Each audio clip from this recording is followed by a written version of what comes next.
안녕하세요. 법무사TV의 문은지 법무사입니다. 이번 시간에는 법무사지 9월호에 대해서 리뷰를 해보는 시간을 가져보도록 하겠습니다. 리뷰를 도와주실 두 분의 법무사님이 모셨습니다. 안녕하세요. 네, 안녕하십니까. 편집위원인 김정호 법무사입니다. 네, 안녕하세요. 편집위원 강상수 법무사입니다. 네, 저희 촬영이 추석 끝나고 하고 있는데 고향은 잘 다녀오셨나요? 예, 좀 많이 막히더라고요. 다녀왔어요. 다녀오셨어요? 네, 다녀와야죠. 법무사님 고향이 어디세요? 저는 천안입니다. 가깝네요. 그리 멀지 그렇죠. 않네요. 근데 네. 이 추석이 되면 가깝지만 먼 곳으로 돼요. 몇 시간 걸리셨어요? 3시간 걸렸어요. 저는 부산인데 안 미리, 가잖아. 미리 갔다 왔어요. 본가는 서울이고 처가가 경북 봉화라서 네, 봉화인데 차 막힐 시간을 피해서 전 하나도 안 막히고 잘 다녀왔습니다. 자, 그러면 본격적으로 법무사지 리뷰를 해보는 시간을 가져보겠습니다. 법으로 본 세상 파트 먼저 나눠보도록 하겠습니다. 열혈 법무사 민생사건부라고 하죠. 자, 서울 서부에 계신 황대환 법무사님. 제목이 재밌습니다. 나도 6.25 전사자의 유족이 맞습니다라는 제목을 달았어요. 이 유족과 상속을 혼동하시면 안 됩니다. 상속인주의 유족은 그 일부예요. 6.25 전사자와 관련해서 그 국가유공자 파트가 있어요. 여기서는 좀 예외가 있더라고요. 그래서 결국은 이분이 유일하게 한 분의 유족으로 남아있는데 전혀 공부상으로는 알 수가 없다. 그래서 이분의 그 제적지 있잖아요. 제적등본, 그 다음에 부친의 제적등본을 떼봤는데 본적지는 같아. 같은데 이 사람이 부친인지는 몰라. 그죠? 그녀의 제적등본에 부공란 없다 이거죠. 생활기록부를 찾아본 결과 중고 생활기록부는 부의 성명란에 그냥 사망. 그러니까 사망하신 건 맞잖아. 초등학교 생활기록부에는 보호자로 조부의 성명이 있었던 거죠. 그럼 이제 조부하고 연결되는 거 아니에요. 친생자 관계 존재 확인 소송을 거치시는데 이런 친생자 관계 존재 확인 소송 제기할 때 이 제척기간 2년이라는 단어는 들었을 텐데 누가 누구를 상대로 청구했냐에 따라 2년의 제척기간과 제척기간의 제한을 받친 예외가 있어요. 그래서 이해관계인이 청구할 때는 제척기간 제한이 없으므로 아주 유능하신 거죠. 그래서 남편을 이해관계는 넣어서 그래서 제척기간 제한을 받지 않도록 해서 결론은 소송에서 이겼다는 얘기거든요. 그래서 여기서 핵심은 연결고리가 없었던 걸 생활기록부를 통하여 뭔가 연결점을 찾았다는 거. 그 다음에 이제 친생자 관계 존재 확인 소송에서 제척기간의 제한을 회피하는 방법. 이걸 통해서 아마 이루셨다는 것 같습니다. 자, 그 다음에 이제 주목 이법률인데 글을 쓰신 분이 최현진 법무사님. 어떤 글을 주셨냐면 소액사건심판법에 이유를 기재하는 법률 개정안이 올라갔다. 우리 법무사에게 소액대리권이 필요하다는 걸 연결하신 거죠. 소액사건심판법에 적용을 받는 건 3천만 원 이하입니다. 이럴 때 이유를 기재 안 해. 그러하다 보면 이것에 대해서 이유가 없이 패소한 사람들은 다시 불복할 수도 있잖아요. 그래서 이유를 기재하게 하자. 외국 입법례까지 들어서 미국과 프랑스는 이유를 기재하더라. 이유를 기재하려면 일정한 법률 전문가의 도움을 받아야 하는데 소액이므로 변호사의 문턱은 높을 수 있다. 따라서 같은 법률 전문가인 법무사에게 소액대리권을 부여해서 이유 기재를 풍부하게 만들고 자기 주장 사실을 그죠? 또는 법리를 펼칠 수 있게 하는 게 어떻겠냐라는 논리 구성하신 거죠. 좋은 논리를 끌어오신 거네요. 그렇죠. 법무사들은 소액 대리권이 없어서 좀 한계가 있는데 이번 기회에 좀 소액 대리권을 좀 쟁취하는 기회가 됐으면 좋겠습니다. 네. 내가 만난 법무사의 김길태 법무사입니다. 서울중앙회 소속이고요. 종중 소유의 부동산을 그죠? 종중원 7인에게 명의탁해뒀던 것을 찾아온 사건입니다. 그래서 종중원 7인이므로 시간은 50년 전이고 이분들의 등기부를 떼보면 나중에 이제 그 상속관계가 꼭 나오겠죠. 사망하시고. 그래서 되게 어려운 부분이고 헝클어진 실타래를 풀듯이 그래서 한 땀 한 땀 아마 찾아내서 해결을 하신 사건. 우리 의뢰인이 쓰신 말이 이렇습니다.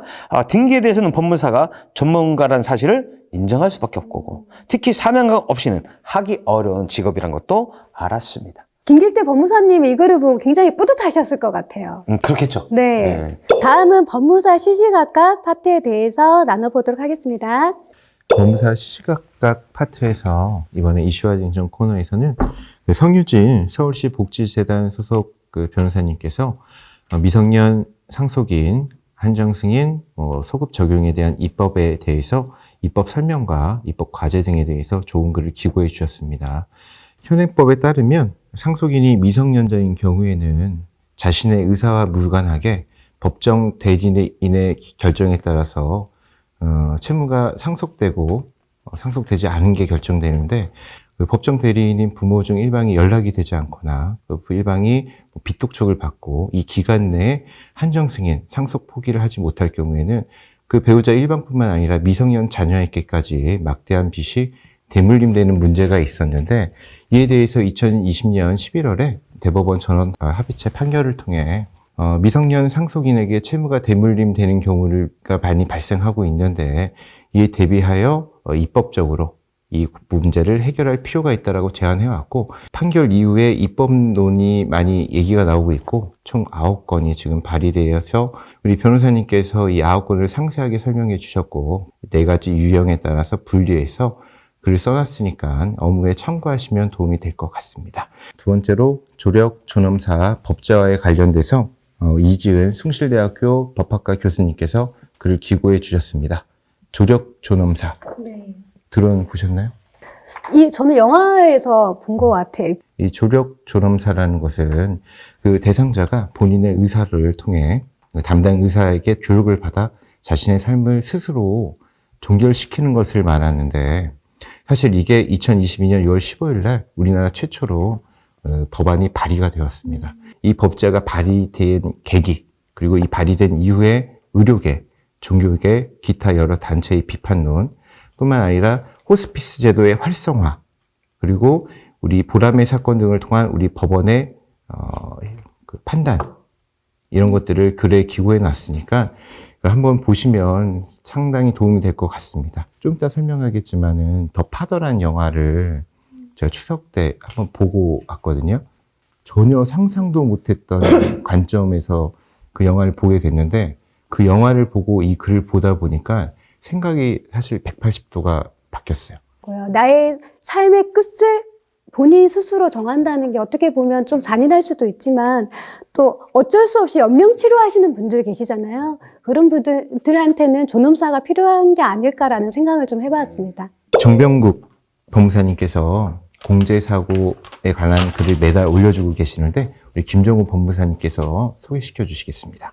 요 글을 쓰시는 우리 정경국 법무사님이세요. 우리 대한법무사협회 공제 담당 전문위원이신데 전국을 돌아다니면서 우리 대한법무사협회를 대신해 소송을 하시고 그 다음에 답변서도 제출해야 되고 되게 고생을 많이 하시죠. 요번 나온 내용은 법무사 사무소 직원 과실에 관한 손해배상 청구 소송입니다. 수면시효가 완성되기 46일 전에 수면시효 중단해달라고 왔죠. 그래서 우리가 시효 중단을 위한 소재기 등을 하는데 깜빡하면 놓쳐버리는 거죠.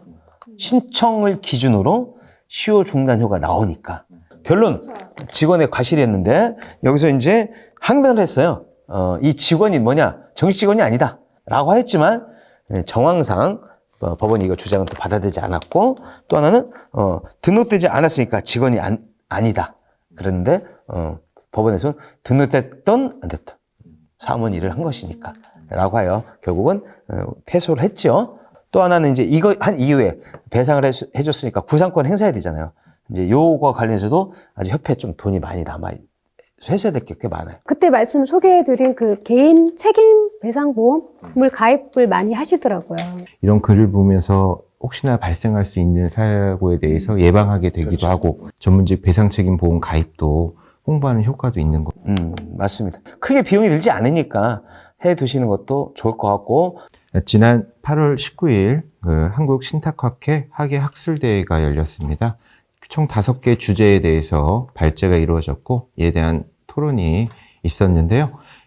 이거에 대해서 5가지 토론 주제에 대해서 요약한 내용을 이번에 글을 시시각각 코너에 올렸고 좀 더 자세한 내용을 확인하고 싶으시다면 법무사 전용 시스템 정보마당 자료실 문헌자료실을 통해서 확인하시면 됩니다.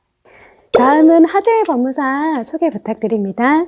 이번 달 화제의 법무사는 춘천지방법원에서 선임된 상속재산관리인으로 활동하고 계신 오웅철 법무사님이십니다. 상속재산관리인 들어보셨나요? 네, 들어봤어요. 뭐 어떤 일을 할 건지 대략은 예측은 가능하지만 사실 구체적으로 어떤 일을 하는지는 잘 모르는 경우가 많거든요. 이렇게 생각해 보시면 됩니다. 어떤 분이 돌아가셨는데 그 망인의 가족이 없어. 상속인이 없어. 그러면 그분의 재산은 어떻게 처리되는 거지? 라는 물음에 대한 답이 바로 상속재산관리인 제도입니다. 이 상속재산관리인, 이 어떤 업무를 진행하는지에 대해서 이 글을 통해서 어떻게 진행되고 이런 절차가 있고 과정을 거치는구나. 그래서 가장 인상 깊었던 것은 대부분 이분의 의뢰인 분들은 그 지자체 산하의 사회복지시설에 입소해서 돌아가신 무용고자 분들이 많아요.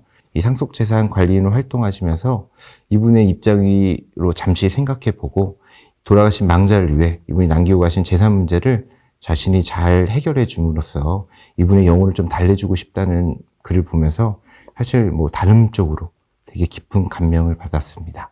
네, 오늘 인터뷰도 하셨던 걸로 알고 있어요. 그죠? 네네. 다음은 현장 활용 실무 지식 파트에 대해서 나눠보도록 하겠습니다. 이번 현장 활용 실무 지식에서는 김병학 편집 주간님께서 쓰신 대법원 판례, 최신 대법원 판례 6개가 소개되어졌습니다. 이번 대법원 판례에서 관심이 갔던 판례는 3자간 명의신탁에서 명의순탁자가 임의로 부동산을 처분했을 경우 형법상 횡령죄의 죄책은 지지 않지만 민법상 손해배상 책임을 진다는 판례가 나왔던 게 제일 관심이 갔던 거고 나머지 판례들을 통해서 업무에 참고하시면 좋겠습니다. 그리고 우리 협회지 인기 코너이죠. 신기업 컨설팅에서는 드디어 합병에 관한 내용이 나왔습니다. 합병 어려운데요. 합병 어렵죠. 네, 저도 한 번밖에 안 해봤어요. 해보셨어요? 전 등기는 어렵지 않아요. 등기는 그래요? 쉬운데 네. 어려운 게 합병 계약서 작성이죠. 합병 계약서. 비율 및 등등. 이 비율이 네. 나온 게 제일 어려운 거죠. 소규모 합병, 그리고 소수주주가 소규모 합병에 반대하는 경우, 그리고 일반 합병, 또 소수주주가 일반 합병에 반대했을 때 주식 매수 청구권 행사, 뿐만 아니라 간이 합병, 그리고 취득세 감면 요건 등에 대해서도 자세히 기술되어 있으니까 참고하셔서 업무에 큰 도움 받으시면 좋겠습니다. 우리 유병일 법무사님께서 이번에 좋은 글을 기고해 주셨습니다. 배우자 부정행위 사건에서 손해배상 청구 및 구상금 청구 소송의 이례적 해결이라는 글을 올려주셨는데 우리 이 법무사님께서는 이 피고의 입장에서 이 분쟁을 1회 한 소송에서 손해배상과 구상금 청구 소송을 1회에 해결할 수 있는 방법에 대해서 고민했고 직접 서면을 냈고 판례로 이끌어내셨던 글로 기고해 주셨습니다. 네. 자세한 내용이 궁금하시다면 법무사지 9월호를 참고해 보시면 될 것 같습니다. 다음은 슬기로운 문화생활 파트에 대해서 나눠보도록 하겠습니다. 세대 유전 2080 명곡 코너에서는 아바의 댄싱 퀸이라는 곡을 소개하고 있는데요. 이 아바라는 그룹은 1970년도, 80년도를 풍미했던 스웨덴의 대표적인 가수라고 합니다. 저는 이 노래를 맘마미아라는 뮤지컬을 통해서 처음 들었어요. 네, 그 이후로 맘마미아 영화의 OST로 쓰이면서 젊은 층까지 좀 많이 알려진 것 같습니다. 대단했는데 이제 이 정도 나이가 되니까 네. 약간 씁쓸해. 왜요? 뭐가 씁쓸한가요? 돌아가고 싶어. 그렇죠. 옛날로. 제가 이제 초등학교 6학년 그때 느낌과 지금 좀 나이가 먹어서 들었을 느낌은 다르더라고 이게. 네, 다음은 가슴 뭉클 가정영화 12선 코너에 대해서 네, 말씀드리겠습니다. 이번 코너에서는 더 파더라는 영화를 소개하고 있는데요. 굉장한 유명한 배우죠. 안소니 호킨스가 알츠하이머에 걸린 안소니 역할을 맡았습니다. 이거 아까 보셨다는 네네. 아니 좀 무서웠어. 이 알츠하이머에 걸린 안소니가 과거의 기억과 현재의 기억이 알츠하이머로 인해서 점점 혼동이 돼요. 그러니까 스릴러인 줄 알았으나 사실은 스릴러가 아닌 좀 슬픈 그런 내가 만약에 네. 안소니 호킨스였다면 내가 저런 삶을 계속 살아야 된다면 했을 때 아까 다양한 생각을 하게 되는 네. 네, 다음은 콧바람 하루 여행에서는 경기도 수원의 화성을 소개를 하고 있습니다. 이 화성은 1977년도 유네스코 세계문화유산에 등재된 곳으로 옛 성벽과 도시 빌딩 숲이 어우러진 아주 멋진 곳이라고 합니다. 그리고 이 수원 화성 안에는 그 건축의 백미라고 불리는 화성 행궁이 있다고 해요. 그 행궁이 뭐냐면 왕이 궁궐 밖으로 나갈 때 행차할 때 잠시 머무르는 궁궐이라고 합니다. 그리고 이 사진을 보니까 이 야경이 굉장히 멋지더라고요. 야경 사진 한번 보셨어요? 이거 한번 띄워주시나요? 하성행궁. 저도 이거 나중에 뭐 주말에 여기 하성행궁에 밤 드라이브 가면 정말 좋을 것 같습니다. 드라이브 가면 이렇게 안 보여요. 걸어가야죠. 그 문화로 쉼표 코너는 법무사가 쓰는 수필가시 코너인데요. 이번 호에서는 서세연 법무사님이 첫 외박의 기억이라는 글을 적어주셨습니다. 지금까지 법무사지 9호로 대해서 리뷰를 해보았습니다. 이번 9호로는 이제 특히 표지가 가을가을한 느낌의 색감과 색채로 아주 예쁘게 장식이 되었더라고요. 가을 네. 색깔. 네, 예쁘죠? 네. 저희가 리뷰한 내용을 좀 더 구체적으로 알고 싶으시다면 법무사지 9호로를 보시면 되겠습니다. 아침, 저녁으로 날씨가 많이 쌀쌀한데요. 환절기에 감기 조심하시고 저희는 법무사지 10호로로 만나 뵙겠습니다. 지금까지 법무사TV의 문은지, 김정호. 강상수였습니다. 감사합니다. 감사합니다. 감사합니다.